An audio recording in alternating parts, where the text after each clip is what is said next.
Middle east में America और Iran के बीच पिछले कई महीनों से सैन्य संघर्ष जो जारी है वो बहुत संवेदनशील और नाजुक मोड़ पर है। अमेरिकी राष्ट्रपति ट्रंप ने दरअसल एक ईरान पर द्वितीय विश्व युद्ध के बाद का सबसे बड़ा हमला करने की खुली चेतावनी दी है। दूसरी तरफ समझौते की गुंजाइश का हवाला देकर फिलहाल प्रस्तावित सैन्य कार्रवाई को टाला गया है। ट्रंप की इस ढुलमुल और अस्पष्ट रणनीति ने न केवल उनके करीबी सहयोगी यानी इजराइल की चिंता बढ़ाई है, बल्कि खाड़ी यानी गल्फ के उन तमाम मित्र देशों में भी गहरा असंतोष पैदा कर दिया है जो सीधे तौर पर इस संघर्ष की आंच को महसूस कर रहे हैं। एयरफोर्स वन में पत्रकारों से बातचीत करते हुए ट्रंप ने स्पष्ट किया कि अमेरिका जब चाहे ईरान के खिलाफ बड़े पैमाने पर सैन्य कार्रवाई कर सकता है, लेकिन वो बल प्रयोग के बजाय कूटनीतिक समाधान को प्राथमिकता देना चाहता है। ट्रंप ने दावा किया, हम जब चाहें कार्रवाई कर सकते हैं, लेकिन मैं लोगों को मारना नहीं चाहता।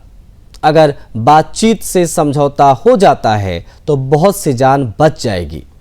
अमेरिकी राष्ट्रपति के अनुसार ईरान के साथ साथ सऊदी अरब, संयुक्त अरब अमीरात और कतर जैसे क्षेत्रीय सहयोगियों ने उनसे बड़े हमले को रोकने और कूटनीति को एक और मौका देने की अपील की थी। ट्रंप ने संकेत दिया कि कूटनीतिक बातचीत का मुख्य उद्देश्य स्ट्रेट ऑफ हॉर्मुज में सुरक्षित समुद्री यातायात बहाल करना, ईरान का पूर्ण परमाणु मुक्त करना। भले ही राष्ट्रपति ट्रंप अपने फैसले को शांति की पहल के रूप में पेश कर रहे हैं, लेकिन सुरक्षा विशेषज्ञ और अंतर्राष्ट्रीय मीडिया की रिपोर्ट के मुताबिक ट्रंप की ये अनिश्चित रवैया उनके सहयोगियों के लिए नया सिरदर्द है। इजरायली खुफिया और सुरक्षा प्रतिष्ठान अमेरिका के इस नरम रुख को बहुत बारीकी से देख रहे हैं। इजराइल का मानना है कि पूर्ण युद्ध के बजाय कूटनीतिक समझौता या आधी अधूरी डील की ओर झुकने से ईरान का हौसला बढ़ेगा।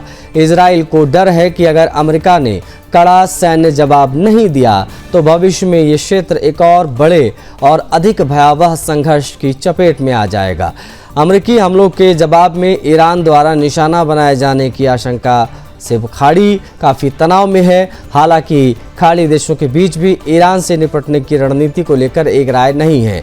यूएई चाहता है कि ईरान की क्षेत्रीय आक्रामकता का कड़ा और सीधा सैन्य जवाब दिया जाए। सऊदी क्राउन प्रिंस मोहम्मद बिन सलमान ने ट्रंप से फ़ोन पर सीधे बात कर कूटनीतिक रास्ते और सीज फायर की वकालत की है। रणनीतिक स्पष्टता न होने के कारण अब खाड़ी सहयोगियों ने अमेरिका से अतिरिक्त एयर डिफेंस इंटरसेप्टर और सुरक्षा की लिखित गारंटी मांगना शुरू कर दिया है। ट्रंप के इस कूटनीतिक यू टर्न के पीछे केवल सहयोगियों की अपील ही नहीं, बल्कि अमेरिका के आंतरिक और तकनीकी कारण भी जिम्मेदार माने जा रहे हैं। रिपोर्ट के अनुसार लगातार अभियानों के कारण अमेरिका की पैट्रियट और थर्ड इंटरसेप्टर मिसाइलों का भंडार तेजी से खाली हो रहा है। भविष्य में किसी बड़े युद्ध की स्थिति में ये अमेरिका के लिए बड़ी चुनौती बन सकता है। ईरान के साथ लंबे खींचतान और संघर्ष के कारण अमेरिकी जनता में ट्रंप की लोकप्रियता में गिरावट आई है। आगामी मध्यावधि यानी कि मिड टर्म चुनाव को देखते हुए ट्रंप प्रशासन अपनी सरजमी पर राजनीतिक नुकसान से बचना चाहता है। स्ट्रेट ऑफ हॉर्मुज में तनाव के कारण कच्चे तेल की कीमतों में लगातार अस्थिरता दिख रही है, जो पूरी दुनिया के लिए एक बहुत बड़ा संकट हर बार बनता है। कतर और ओमान के दूत जो हैं उन्होंने हॉर्मुज में जहाज़ों की आवाजाही सामान्य करने, जून में हुए पुराने समझौते ज्ञापन को फिर से प्रभावी बनाने की बात भी की है। नए मसौदे तैयार किए हैं। हालांकि ईरान द्वारा मांगी जा रही ट्रांजिट फीस और अमेरिका की उस पर कड़ी आपत्ति के कारण पेंच अभी फंसा हुआ है। फिलहाल स्थिति न युद्ध न पूर्ण शांति, आप ऐसी मान सकते हैं। अमेरिकी राष्ट्रपति ट्रंप ने भले ही एक बड़े हमले की धमकी देकर फिलहाल अपने कदम पीछे खींच लिए हों, लेकिन उन्होंने बल प्रयोग के विकल्पों को पूरी तरीके से खारिज नहीं किया है। यदि आज से मध्यस्थों के जरिए शुरू होने वाली अप्रत्यक्ष वार्ता में हॉर्मुज स्ट्रेट की सुरक्षा और परमाणु कार्यक्रम पर कोई ठोस नतीजा नहीं निकलता है तो अमेरिका एक बार फिर से बड़े सैन्य विकल्प की ओर बढ़ सकता है। यही अनिश्चितता इजराइल को और पूरे पश्चिम एशिया को एक गहरे रक्षात्मक तनाव में रखे हुए हैं।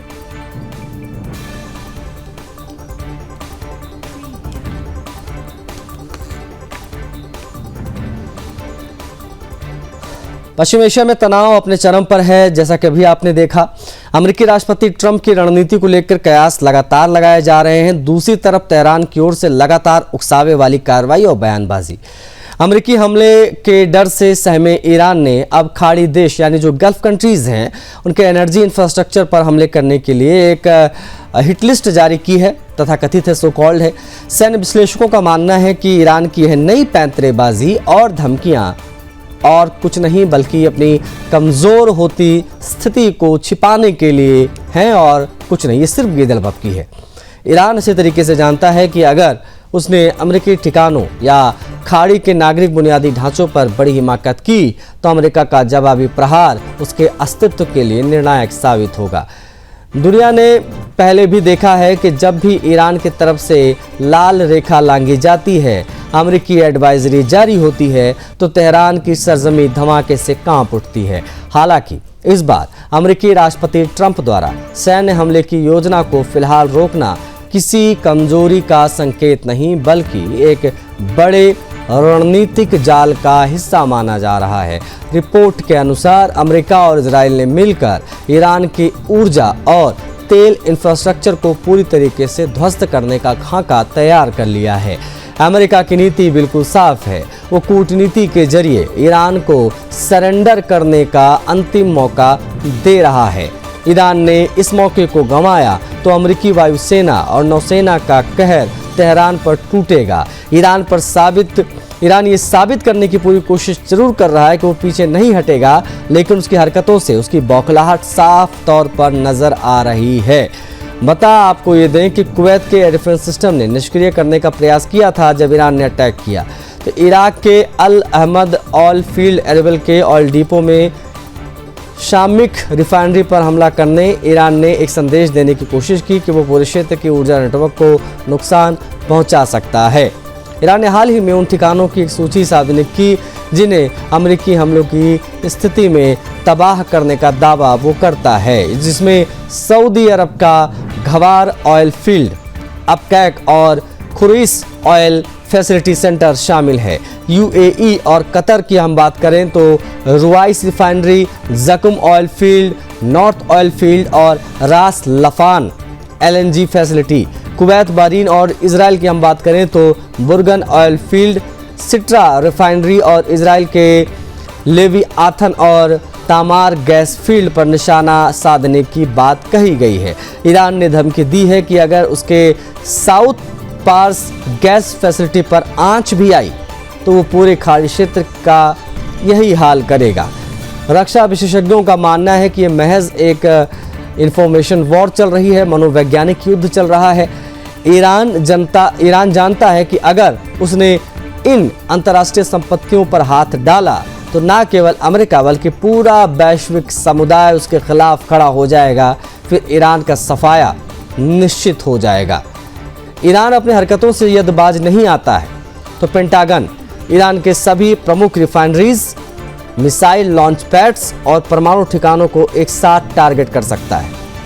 मुख्य बंदरगाह जो हैं जैसे खार्ग द्वीप है, अपना बनाना होगा उसे, जिसके उसकी बची कुछ अर्थव्यवस्था भी पूरी तरीके से ध्वस्त हो जाएगी। इजरायली वायुसेना और अमेरिकी बॉम्बर्स का संयुक्त ऑपरेशन ईरान के कमांड एंड कंट्रोल सेंटर को पूरी तरीके से तबाह करने की क्षमता रखता है।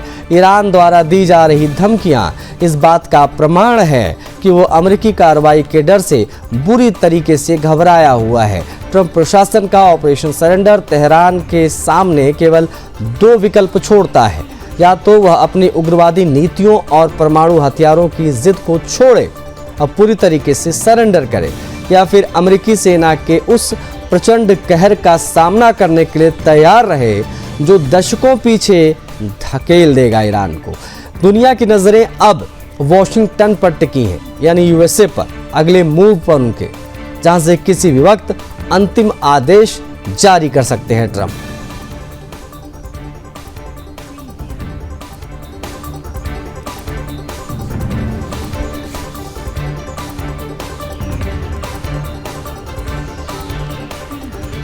पश्चिम एशिया में जारी भीषण तनातनी के बीच में ट्रंप द्वारा सैन्य हमले की योजना को टालने और कूटनीति को मौका देने के फैसले को ईरान ने अपनी सफलता और अमेरिका की कमजोरी बताया है। ईरान का सरकारी और जो अर्ध सरकारी मीडिया है, फार्स और तस्मीन, न केवल राष्ट्रपति ट्रंप का मजाक उड़ाते दिखे बल्कि अमेरिका की शांति की पहल को, उसकी वापसी और दम निकल जाने जैसी बातें की गई। सैन्य विश्लेषकों और रणनीतिक विशेषज्ञों की माने तो तेहरान का रवैया एक बेहद खतरनाक उकसावा है। ईरान शायद इस गलतफहमी में जी रहा है कि अमेरिका का संयम उसकी मजबूरी है। हकीकत यह है कि अमेरिकी युद्ध से होने वाले भारी जनहानि और वैश्विक तबाही को टालने के लिए शांति का एक आखिरी मौका अमेरिका ईरान को दे रहा था, लेकिन ईरान की ये बदजुबानी उसे पेंटागन के उस प्रचंड प्रहार के मुहाने पर लाकर खड़ा कर सकती है जिससे उबरना तेहरान के लिए नामुमकिन होगा।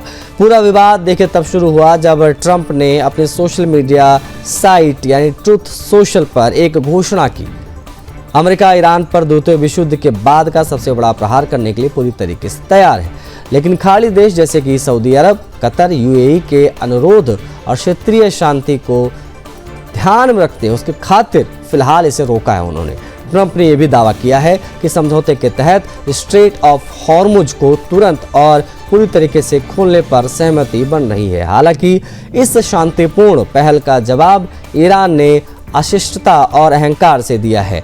ईरानी समाचार एजेंसी फार्स ने लिखा है, मूर्ख ट्रंप का दम निकल गया। ये शब्द इस्तेमाल किए गए हैं, वो देखिए। वे अपनी वापसी को एहसान के रूप में पेश कर रहे हैं। ईरानी वार्ताकारों के हवाले से जो जब बयान दिए गए, अमेरिकी दुश्मनी बंद नहीं करता अमेरिका, हॉर्मुज स्ट्रेट को बंद ही रखा जाएगा, ये बात भी कही गई।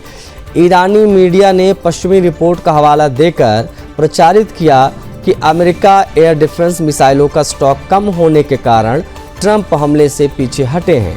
28 फरवरी से अमेरिका और इजराइल के साथ चल रहे सैन्य टकराव के बाद ये साफ हो चुका है कि युद्ध में सबसे भारी नुकसान आम लोगों और अर्थव्यवस्था का होता है।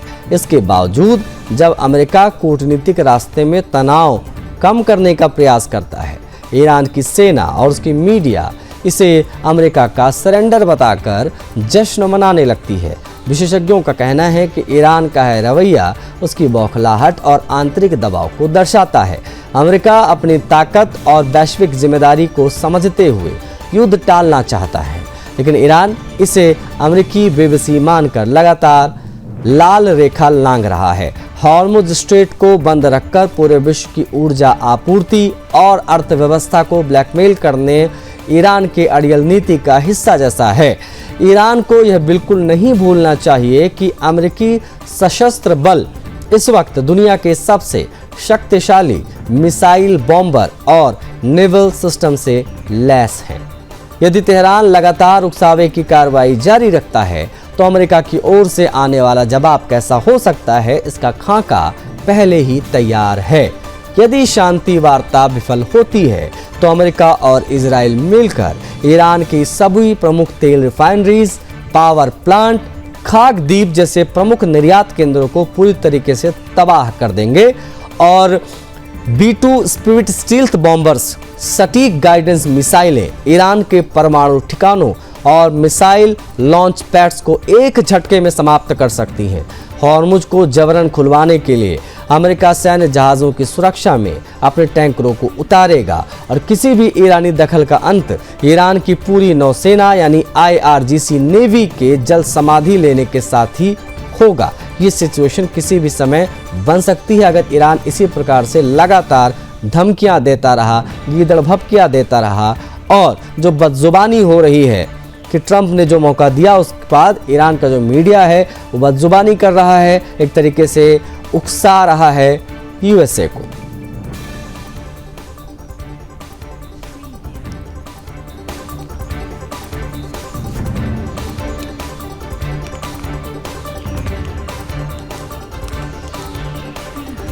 दशकों तक आतंकवाद को पालने पोसने और पड़ोसी देशों में अशांति फैलाने की नीतियां बनाने वाला पाकिस्तान आज खुद अपनी लगाई आग में जल गया है, भस्म हो रहा है। खैबर पख्तूनवा के स्वात घाटी में रविवार को एक भीषण आत्मघाती हमला हुआ। पाकिस्तान की आंतरिक सुरक्षा व्यवस्था की धज्जियां उड़ गईं। यह हमला उस समय हुआ जब स्थानीय लोग क्षेत्र में बढ़ते आतंकवाद के खिलाफ शांति रैली निकाल रहे थे। एक तरफ जहां स्वात में बारूद का धुआं फैल रहा है, तो वहीं दूसरी तरफ पाकिस्तान अधिकृत कश्मीर यानी POK में पाकिस्तान सरकार और उसकी सेना के अत्याचारों के खिलाफ जनता सड़कों पर है। स्वात में आत्मघाती विस्फोट और POK में भड़का जनविद्रोह, ये दोनों स्थितियां साफ इशारा करती हैं कि पाकिस्तान अब अंदर से खोखला हो चुका है और पूर्ण बर्बादी की कगार पर आ खड़ा हुआ है।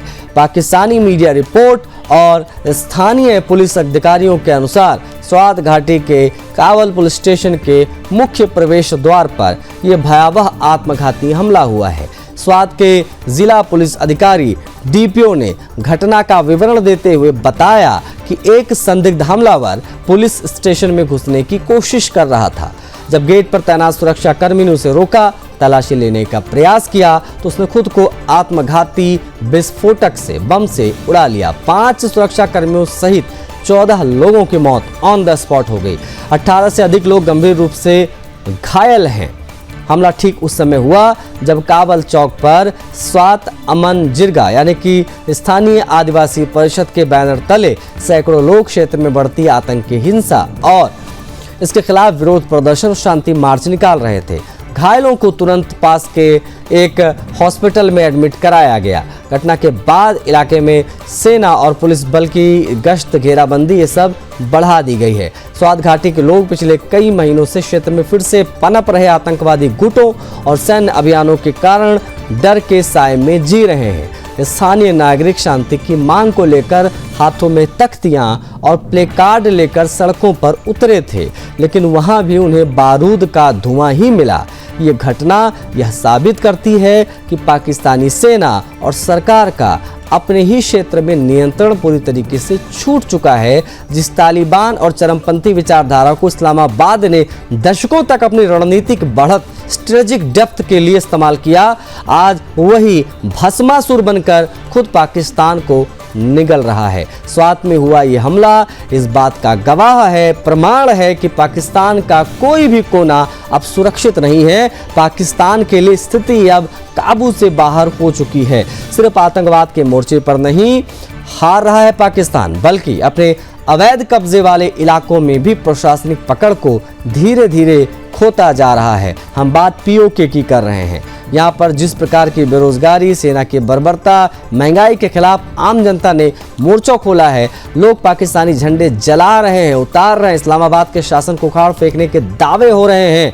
बालूचिस्तान में बलोच लिबरेशन आर्मी BLA और खैबर पख्तूनवा में तहरीक तालिबान पाकिस्तान यानी TTP रोज पाकिस्तानी सेना और पुलिस चौकियों को बम से उड़ा रहे हैं। आर्थिक रूप से कंगाल, कूटनीतिक रूप से अलग थलग और आंतरिक रूप से गृह युद्ध की आग में जल रहा पाकिस्तान अब एक फील्ड स्टेट यानी कि एक फेल्ड स्टेट के तौर पर, विफल राष्ट्र के तौर पर देखा जा रहा है। शहबाज शरीफ सरकार और असीम मुनीर की जिद ने, उनकी बेवकूफियों ने पूरे देश को कहां से कहां ढकेल दिया है।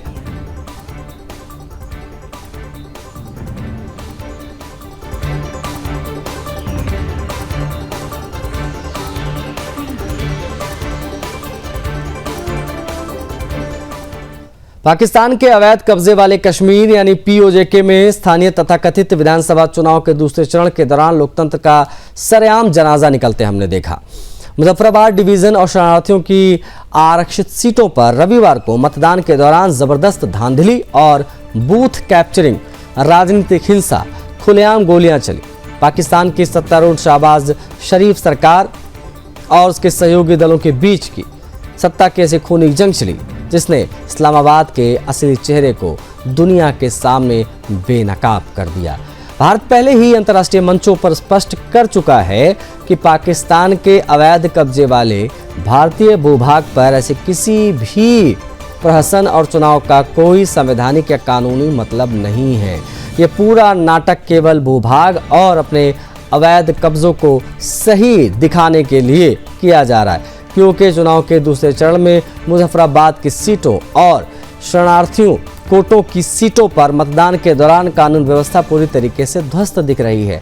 मजेदार बात यह है कि केंद्र में शहबाज शरीफ की सरकार है, समर्थन कर रही है पाकिस्तान पीपुल्स पार्टी यानी पीपीपी के चेयरमैन बिलावल भुट्टो जरदारी ने खुद अपनी ही सहयोगी पार्टी पीएमएलएन पर बंदूक की नोक पर वोट चुराने के गंभीर आरोप लगाए हुए हैं। ये सिचुएशन जो यहाँ पर बन रही है वो बहुत ज़्यादा घातक हो रहा है और इस चुनाव के मद्देनजर अगर हम चीज़ों को समझें तो चुनाव पूरी तरीके से जो है खूनी चुनाव हो चुका है, क्योंकि सिचुएशन सरकार के कंट्रोल में नहीं है।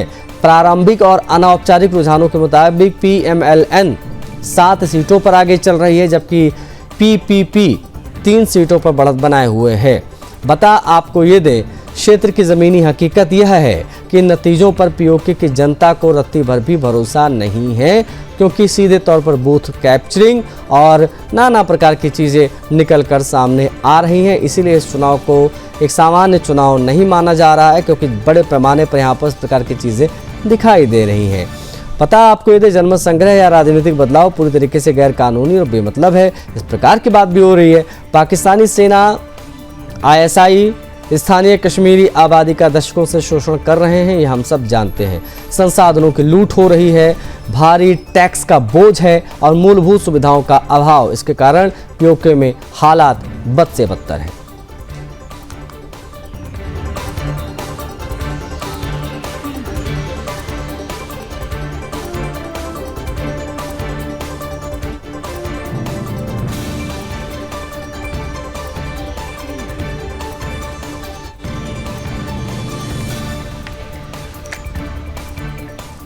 इसी के साथ इस बुलेटिन में इतना है। मुझे आज्ञा दीजिए। जय हिंद।